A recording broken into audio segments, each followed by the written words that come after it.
दोस्तों आज की इस वीडियो के माध्यम से हम आप लोगों को एलएलबी का एडमिशन फॉर्म भरकर दिखाने वाले हैं। एलएलबी के एडमिशन स्टार्ट हो गए हैं। एडमिशन हो रहे हैं एंट्रेंस बेस्ड।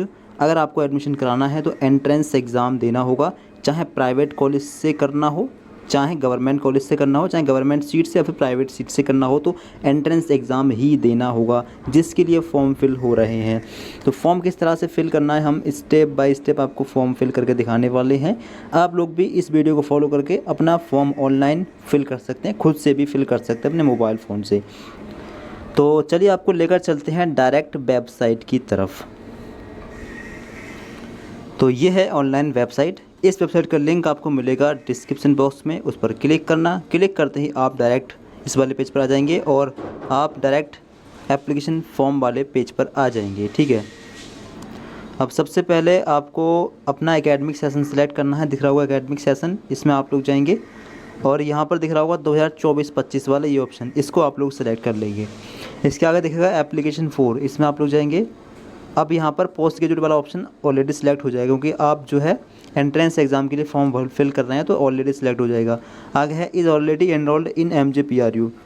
तो अगर आपने BA BSc BCom BBA BCA वगैरह MJPRU से ही किया है तो आपको यस पर टिक लगाना है। ठीक है, यस पर टिक लगाएंगे और एनरोलमेंट नंबर यहाँ पर डालेंगे। एनरोलमेंट नंबर आपको रिजल्ट पर मिल जाएगा, आपके पिछले सेमेस्टर या फिर पिछले साल के रिजल्ट पर एनरोलमेंट नंबर मिल जाएगा, वहाँ से देखकर यहाँ डाल देंगे। अगर किसी और यूनिवर्सिटी से आपने ग्रेजुएशन किया है तो आपको इस पर टिक नहीं लगाना है, आपको नो पर टिक लगाना है। ठीक है, फिर इसके बाद में आपको नीचे आना है। नीचे आपको दिखेगा कैंडिडेट्स नेम, अपना फुल नेम यहाँ पर डाल देंगे। 10th की मार्कशीट के अकॉर्डिंग पूरी इन्फॉर्मेशन भरेंगे। Candidate name in Hindi, Hindi में अपना फुल नेम यहाँ पर डाल देंगे। इसके आगे रहेगा फादर्स नेम, फादर नेम अपना, आपके फादर का नेम क्या है वो आपको यहाँ पर डालना है। श्री ऑलरेडी सिलेक्ट है। अगर DR यूज़ करते हैं तो DR का ऑप्शन भी आ रहा है। ठीक है, श्री अगर DR यूज़ नहीं करते तो श्री का ऑप्शन ऑलरेडी सिलेक्ट है। फादर का नेम इंग्लिश में यहाँ पर डाल देंगे और हिंदी में यहाँ पर डाल देंगे। मदर का नेम इंग्लिश में यहाँ पर, हिंदी में यहाँ पर। मदर के आगे अगर डॉक्टर लगाते हैं तो DR का ऑप्शन है, वरना SMT श्रीमती का ऑप्शन सिलेक्ट है। मदर नेम हिंदी इंग्लिश में डालेंगे। आगे अपना जेंडर आपको सिलेक्ट करना है, आपका जेंडर क्या है। आगे है रिलीजन, आपको अपना रिलीजन सिलेक्ट करना है, आप किस रिलीजन से बिलोंग करते हैं। आगे है कास्ट कैटेगरी, तो आप किस कैटेगरी से बिलोंग करते हैं, आपको अपनी कैटेगरी सिलेक्ट करनी है। ठीक है, अपनी कैटेगरी सिलेक्ट कर लेंगे। अब आगे है enter your cast name. Category select करने के बाद में आपको अपनी कास्ट का नेम भी यहाँ पर डालना होगा, इंग्लिश में आप लोग डाल देना। आगे है सब कैटेगरी, अगर आपकी सब कैटेगरी है तो इनमें सेलेक्ट करनी है, वरना सेलेक्ट नहीं करनी है। ठीक है, आई थिंक आपकी कैटेगरी नहीं होगी तो आपको सिलेक्ट नहीं करना है।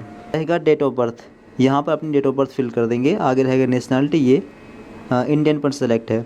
आगे है मूल निवास, आप कहाँ रहते हैं, आपको अपना स्टेट सेलेक्ट करना है जहाँ आप रहते हैं। आगे है मोड ऑफ एग्जामिनेशन, किस मोड में आप एग्ज़ाम देना चाहते हैं उस मोड को सेलेक्ट करना है। एंट्रेंस एग्ज़ाम आपको किस मोड में देना है, तो हिंदी इंग्लिश कोई मोड सेलेक्ट कर लेना। फिर इसके नीचे आएंगे, नीचे आपको अपना मोबाइल नंबर डालना है, उस पर सारी इन्फॉर्मेशन आपको मिलेगी। ठीक है, SMS वगैरह भी उस पर ही आपको मिलेगा, तो वैलिड और चालू मोबाइल नंबर यहाँ पर डालें। आगे फादर्स मोबाइल नंबर, तो फादर या फिर अपना सेकंड नंबर यहाँ पर डाल सकते हैं, फादर का या फिर अपने सेकंड नंबर आपका। आगे आइडेंटिफिकेशन टाइप, इसमें जाएंगे आपके पास इनमें से कौन सा डॉक्यूमेंट है, जो भी डॉक्यूमेंट आपके पास है उसको यहाँ से सिलेक्ट कर लेंगे और यहाँ पर उस डॉक्यूमेंट का नंबर डाल देंगे। आगे है ईमेल आईडी, अपनी ईमेल आईडी यहाँ पर आप लोगों को डालनी है। तो जिन जिन ऑप्शंस के आगे ये आपको स्टार लगा दिख रहा है, ये ऑप्शन भरने कंपलसरी हैं। ठीक है, सही से भरें ये सारे ऑप्शन।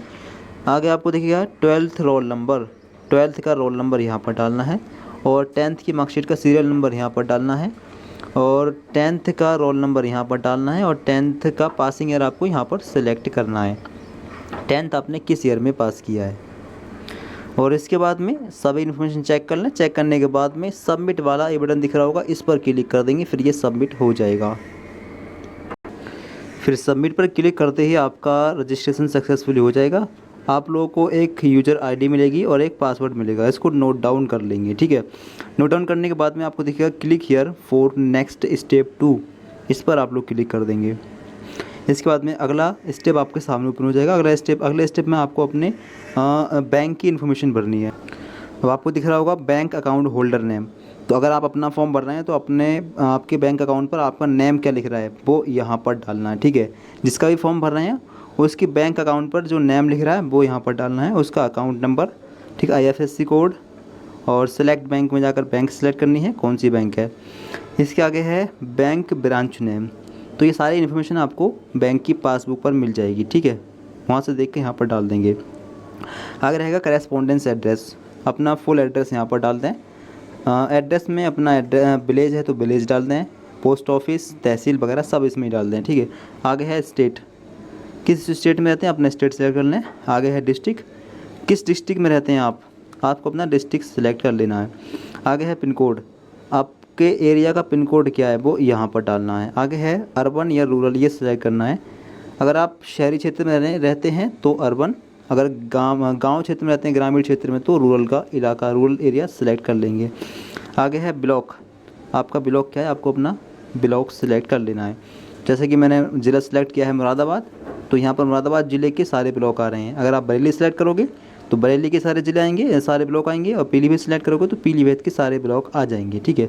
आपका जो भी ब्लॉक है आपको अपना ब्लॉक सेलेक्ट कर लेना है। आपको दिख रहा होगा परमानेंट एड्रेस, इस पर जाएंगे और यहाँ पर आप टिक कर देंगे तो सेम एड्रेस आपका नीचे भी फिल हो जाएगा। अगर अलग अलग हों, करेस्पॉन्डेंस और परमानेंट एड्रेस अलग अलग हैं, अब मतलब आप फ़िलहाल में कभी यहाँ कहीं और रह रहे हैं और आपका एड्रेस कहीं और है, तो चेंज भी कर सकते हैं, अलग अलग भी डाल सकते हैं, ठीक है। बाकी आप सेम पर टिक लगा देंगे तो सही रहेगा। सेम पर टिक लगा दें, इसके बाद में चेक कर लें और दोबारा से आपको ब्लॉक यहाँ पर भी सिलेक्ट करना होगा, ठीक है, क्योंकि यहाँ पर दोबारा से ये जो है हट जाएगा, दोबारा सेलेक्ट करना होगा। इसके बाद में चेक कर लें सारी इन्फॉर्मेशन। इसके बाद में दिख रहा होगा सेव का बटन, इस पर क्लिक करके इसको सेव कर देंगे। फिर आपका रिकॉर्ड सक्सेसफुली सेव हो जाएगा। आप लोग ओके पर क्लिक करके इसको सेव कर देंगे। इसके बाद में आपको नीचे आना है, नीचे आने के बाद में आपको नेक्स्ट वाले इस बटन पर क्लिक करना है। इसके बाद में आप अगले वाले पेज पर पहुंच जाएंगे। अब आप लोगों को अपना जो है 10th की इन्फॉर्मेशन भरनी है। 10th का बोर्ड डालना है सबसे पहले। 10th का बोर्ड इनमें से आपको जो भी है डाल दें। यूपी बोर्ड है तो UP board of high school and intermediate education Allahabad, ये वाला ऑप्शन है, इसको सिलेक्ट कर लेंगे। अगर कोई और बोर्ड है तो और सिलेक्ट कर सकते हैं, ठीक है। आगे अन्य बोर्ड ऑप्शन ब्लैंक हो जाएगा और पासिंग ईयर आपने डाल रखा है ये ब्लैंक हो जाएगा। आगे है इस प्रमोटेड ड्यू टू कोविड, अगर आप प्रमोट हुए हैं कोविड के कारण तो यस कर सकते हैं, वरना नो पर टिक लगा सकते हैं। अगर 2020 में आपने हाई स्कूल किया 2021 वाले ईयर में तो आप प्रमोट हुए होगे, ठीक है। इसके अलावा आप प्रमोट नहीं हुए होगे तो आप नो पर टिक लगा सकते हैं, ठीक है। बाकी अपने हिसाब से आपको फिल करना है। आगे है ग्रेडिंग सिस्टम। ग्रेडिंग सिस्टम आपके रिज़ल्ट में है या नहीं है, आपको ये डालना है, ठीक है। तो यूपी बोर्ड में ग्रेडिंग सिस्टम नहीं होता है, ठीक है। ये होता है सीबीएसई, आईसीएसई बोर्ड वगैरह में।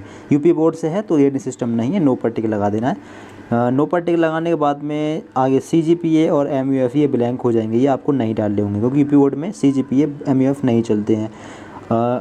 अब आपको मैक्सिमम मार्क्स और मार्क्स ऑफ 10 डालना है। यूपी बोर्ड में हाई स्कूल के मैक्सिमम मार्क्स होता है 600 नंबर, और जितने नंबर आपके आए हैं आपने प्राप्त किए हैं वो आपको यहाँ पर डालनी है, ठीक है।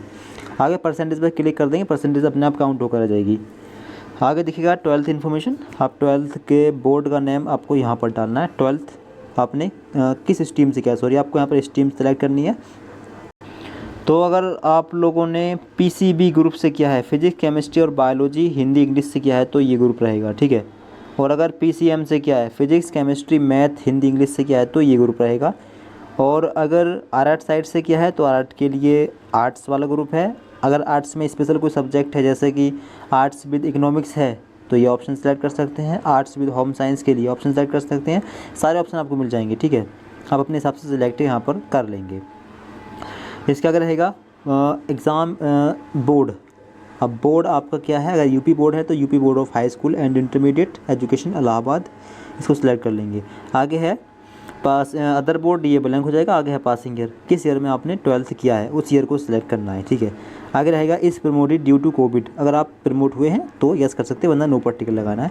आगे ग्रेडिंग सिस्टम, तो यूपी बोर्ड में ग्रेडिंग सिस्टम नहीं चलता है, आप नो पर टिक लगा रहने देंगे, ठीक है। अगर कोई और बोर्ड है तो यस कर सकते हैं। आगे एमयूएफ और सीजीपीए ब्लैंक हो जाएंगे। अब आगे आपको 12th का मैक्सिमम मार्क्स डालना है। 12th का मैक्सिमम मार्क्स होता है 500 नंबर, ठीक है। आगे है मार्क्स ऑफ 10, आपने जितने नंबर प्राप्त किए हैं, आपको जितने नंबर मिले हैं वो यहाँ पर डालना है। परसेंटेज पर क्लिक कर देंगे तो परसेंटेज काउंट होकर अपने आप आ जाएगी। आगे है ग्रेजुएशन मार्क्स डिटेल। अब ग्रेजुएशन की स्ट्रीम क्या है इसमें जाएंगे। ग्रेजुएशन में आपने कौन सा कोर्स किया है आपको यहाँ पर सिलेक्ट करना है, ठीक है।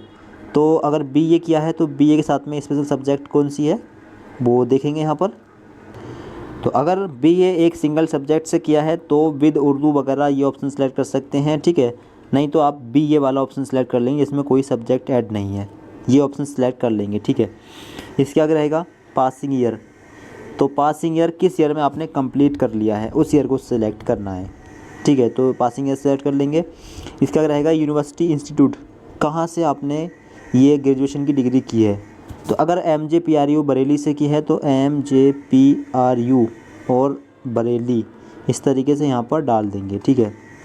अगर कहीं और से की है तो कहीं और से भी आप कोई और भी यूनिवर्सिटी का नाम डाल सकते हैं।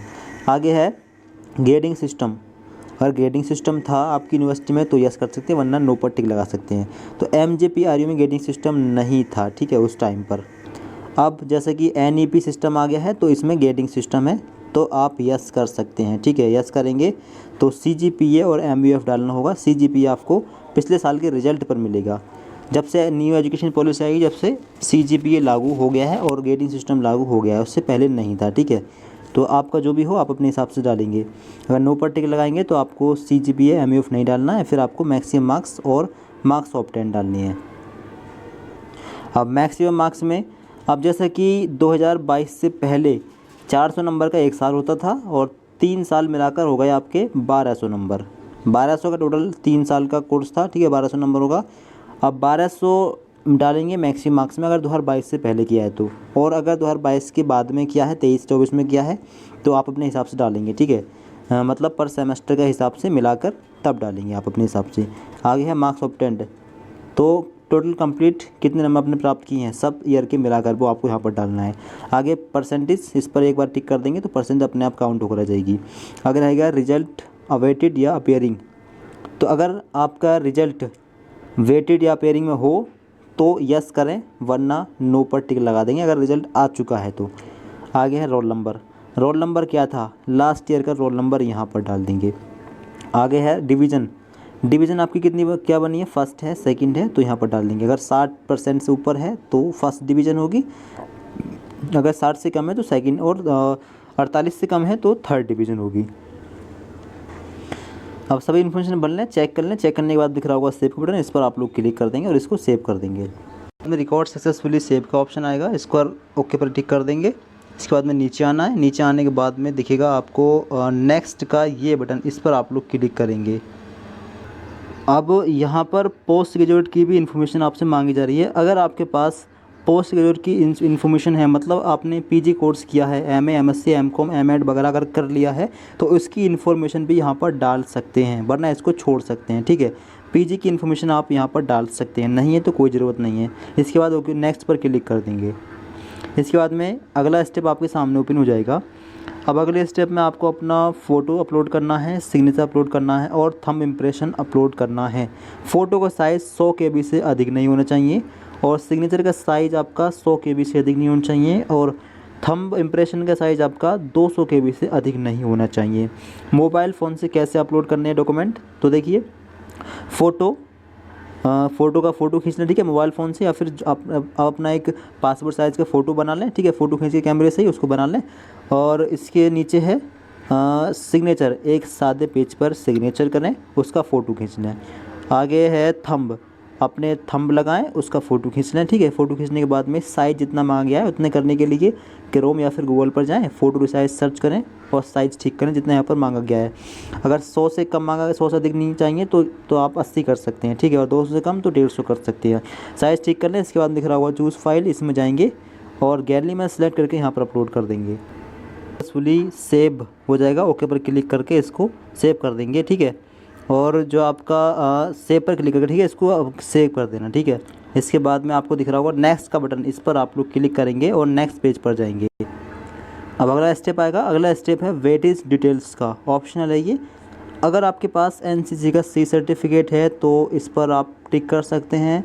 इसके बाद में उस डॉक्यूमेंट का फ़ोटो भी यहाँ पर अपलोड करना होगा, उसकी PDF बना लें, PDF बनाकर सेव कर लें और चूज़ फाइल पर क्लिक करके डॉक्यूमेंट वाली गैलरी में सेलेक्ट करके यहाँ पर अपलोड कर सकते हैं। अगर है तो, नहीं है तो टिक नहीं लगाना है और सिलेक्ट भी नहीं करना है, ठीक है। इनमें से कोई सा भी अगर कोई सर्टिफिकेट है तो यस कर सकते हैं, टिक लगा सकते हैं, नहीं है तो सेव पर क्लिक करके इसको सेव कर देंगे।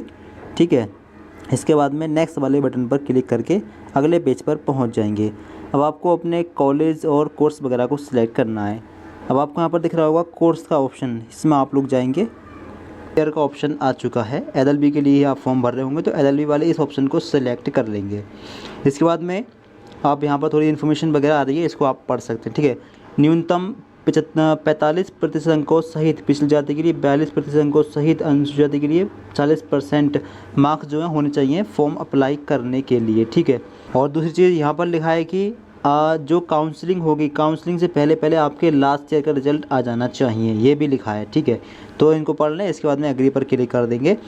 इसके बाद में आगे दिखेगा सब्जेक्ट, इसमें जाएंगे। अब सब्जेक्ट लॉ होती है तो लॉ वाले ऑप्शन को सिलेक्ट कर लेंगे। अब आप लोग को यहाँ पर दिखेगा डिस्ट्रिक्ट प्रेफरेंस, इसमें आप लोग जाएंगे। अब आप एग्ज़ाम कहाँ देना चाहेंगे, तो एग्ज़ाम 2 जगह पर होंगे, मुरादाबाद और बरेली में। तो जहाँ पर भी आपको एग्ज़ाम देना हो इनमें से एक ज़िला सेलेक्ट करना होगा। यहाँ पर दिख रहा है final allotment of entrance exam centre will be done by the university depending upon the availability. See जो एग्ज़ाम सेंटर की अवेलेबिलिटी के हिसाब से यूनिवर्सिटी बाद में सिलेक्ट करेगी, आपको एग्ज़ाम सेंटर कर सकती है। स्टेट में जाकर उत्तर प्रदेश सेलेक्ट कर लेंगे। आगे यहाँ पर MGPRU entrance only government aided colleges, जो गवर्नमेंट एडेड कॉलेज होंगे वहीं पर एंट्रेंस एग्ज़ाम होगा, उसको प्रेफरेंस 1 आपको देनी होगी, ऑलरेडी सिलेक्ट हो जाएगा। अगर आप बरेली सिलेक्ट करते हैं तो बरेली सिलेक्ट करने पर भी आपका यही ऑप्शन रहेगा, क्योंकि गवर्नमेंट कॉलेज में ही एग्ज़ाम होंगे। सब इन्फॉर्मेशन भरने के बाद में सेव वाले बटन पर क्लिक कर देंगे। अब इसके बाद में आपकी इन्फॉर्मेशन यहाँ पर आ जाएगी और फीस भी आपको यहाँ पर दिख जाएगी। Total application fee amount 950 rupees, 950 रुपये पे करने होंगे एंट्रेंस एग्ज़ाम फॉर्म भरने के लिए आपको। जैसा कि ये फॉर्म हम भर रहे हैं OBC कैटेगरी का, SC ST कैटेगरी की फ़ीस कम होगी, 500 या 600 के बीच में होगी, और जनरल कैटेगरी की भी इतनी ही होगी। अब आप इसके बाद में आप लोग नेक्स्ट वाले बटन पर क्लिक करके इसको सेव कर देंगे। फिर इसके बाद में एप्लीकेशन फॉर्म का प्रीव्यू आपके सामने आ जाएगा। आपने किस कोर्स के लिए अप्लाई किया है और आपकी इन्फॉर्मेशन वगैरह सारी आपको यहाँ पर शो हो जाएगी। ठीक है। देखिए कुछ इन्फॉर्मेशन यहाँ पर मिसिंग है, जैसे कि रूरल ग्रामीण वाला ये वाला ऑप्शन, तो जो मिसिंग है वो यहाँ पर सिलेक्ट लिख रहा होगा। ठीक है। उसको आप दोबारा से फिल कर लेंगे। आप लोगों को साइड में दिख रहा होगा एजुकेशन डिटेल वगैरह, यहाँ पर जिस ऑप्शन में मिसिंग है उस ऑप्शन में जाकर इसको आप सही कर सकते हैं। और सही करने के बाद में सेव पर क्लिक करके सेव ज़रूर कर दें। इसके बाद में डायरेक्ट आप प्रीव्यू वाले पेज पर पहुंच सकते हैं। आप प्रीव्यू चेक करेंगे तो वो मिसिंग आपकी सही हो गई होगी। ठीक है। इसके बाद में आपको नीचे आना है। नीचे आने के बाद में आपके सारी इन्फॉर्मेशन यहाँ पर शो हो जाएंगे। अब आप लोग को यहाँ पर दिख रहा होगा नेक्स्ट का ये बटन, इस पर आप लोग क्लिक कर देंगे। अगर फॉर्म में कोई मिस्टेक है तो उसको पहले सही कर लेंगे। ठीक है। अगर कोई मिस्टेक नहीं है तो फाइनल नेक्स्ट पर क्लिक कर देंगे। इसके बाद में आपको नीचे आना है। नीचे आने के बाद में आप लोगों को यहाँ पर दिखेगा कन्फर्म एक्सेप्ट डिक्लेरेशन, इस पर टिक कर देंगे। इसके बाद में सबमिट एंड मेक पेमेंट, ये है फाइनल सबमिट का ऑप्शन। इस पर क्लिक करने से पहले आप एक बार फॉर्म को चेक कर लें। ठीक है। कोई मिस्टेक है तो उसको भी करेक्ट कर सकते हैं। ठीक है। कोई मिस्टेक नहीं है, फाइनल सबमिट करना है तो सबमिट एंड मेक पेमेंट पर क्लिक करके इसको सेव कर देंगे और फाइनल सबमिट ये हो जाएगा। अब इसके बाद में 950 रुपीज़ ये पे करने के लिए आ जाएंगे। किसी भी तरीके से आप इसको पे कर सकते हैं। 15 मिनट का आपको टाइम मिलेगा, इसको पे कर दें। पे विथ में जाकर किसी भी तरीके से इसको सिलेक्ट करके इसको पे कर देंगे। ठीक है। और अब फ़ीस सक्सेसफुली पे होने के बाद में आप चाहें तो रजिस्ट्रेशन फॉर एंट्रेंस पर क्लिक करने के बाद में दिख रहा होगा कैंडिडेट लॉगिन, इस पर क्लिक करके यहाँ से अपना जो अपने फॉर्म को लॉगिन कर सकते हैं। यहाँ पर अपनी यूज़र ID डालना है, पासवर्ड डालना है, ये कैप्चा कोड यहाँ पर डालना है और लॉगिन पर क्लिक करें। इसके बाद में मोबाइल नंबर डाल के सेंड OTP पर क्लिक करेंगे। क्लिक करने के बाद में OTP आएगा, OTP यहाँ पर डाल देंगे। फिर वेरीफाई OTP पर आप लोग क्लिक कर देंगे और इसके बाद में आपका फॉर्म लॉगिन हो जाएगा। ठीक है। लॉग आउट होते ही आपको जो है प्रिंट का ऑप्शन मिल जाएगा। प्रिंट का जो ऑप्शन है आपको यहाँ पर भी मिल सकता है, साइड में यहाँ पर भी आपको प्रिंट का ऑप्शन मिल सकता है, क्योंकि इस फॉर्म की भी फ़ीस पे नहीं हुई है तो यहाँ पर प्रिंट का ऑप्शन नहीं आ रहा है। प्रिंट आप लोग यहाँ से भी निकाल सकते हैं। तो इस प्रकार से आप लोग अपना फॉर्म फिल कर सकते हैं। इस वीडियो को लाइक कर दें, सभी दोस्तों को शेयर कर दें। एंट्रेंस एग्ज़ाम की जानकारी के लिए इस चैनल को सब्सक्राइब जरूर कर लें। Thanks for watching this video.